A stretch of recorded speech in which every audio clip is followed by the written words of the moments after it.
There is one separate strategy which is specifically for futures, जिसको बोलते हैं arbitrage. So we'll talk about the arbitrage strategy now. अभी हमने देखा कि रिलायंस और रिलायंस का जो फ्यूचर है उसमें थोड़ा सा गैप चल रहा है.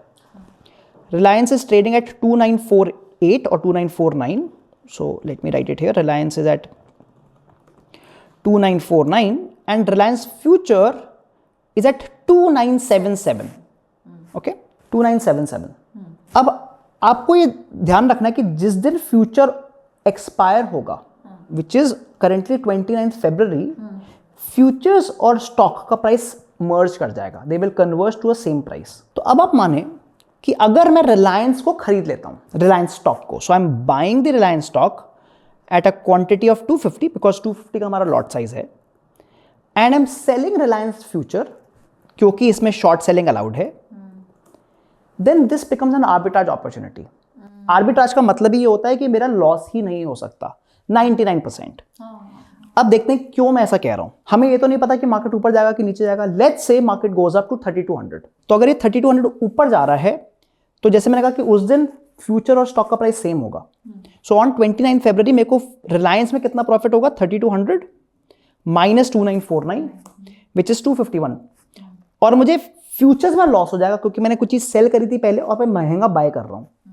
So my loss will be 3200 minus, नहीं 2977 माइनस 3200. सेल पहले किया था मैंने.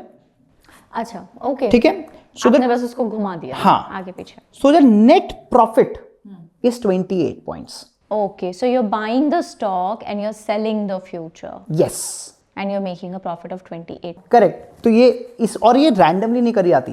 आई mean you will not just pick Reliance.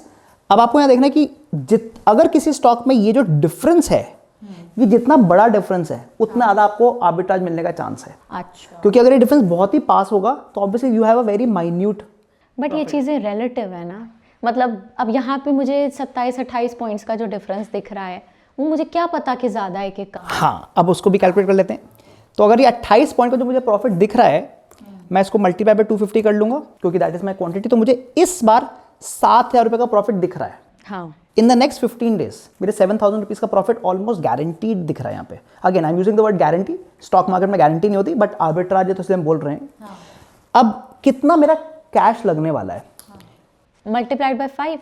नहीं, रिलायंस को खरीदने में जो मैं बाय कर रहा हूँ वो ऑलमोस्ट 7.5 लाख रुपीज़ का मेरा मार्जिन लग रहा है. और फ्यूचर्स को सेल करने में अप्रॉक्सीमेटली 1.5 लाख. मतलब मेरा जो total margin that's about 9 lakh rupees. तो अगर मैं ROI निकालता हूँ 7000 divide by 9 lakh rupees which is 0.78%. Please understand कि 0.78% बहुत मिनिमल दिख रहा है आपको.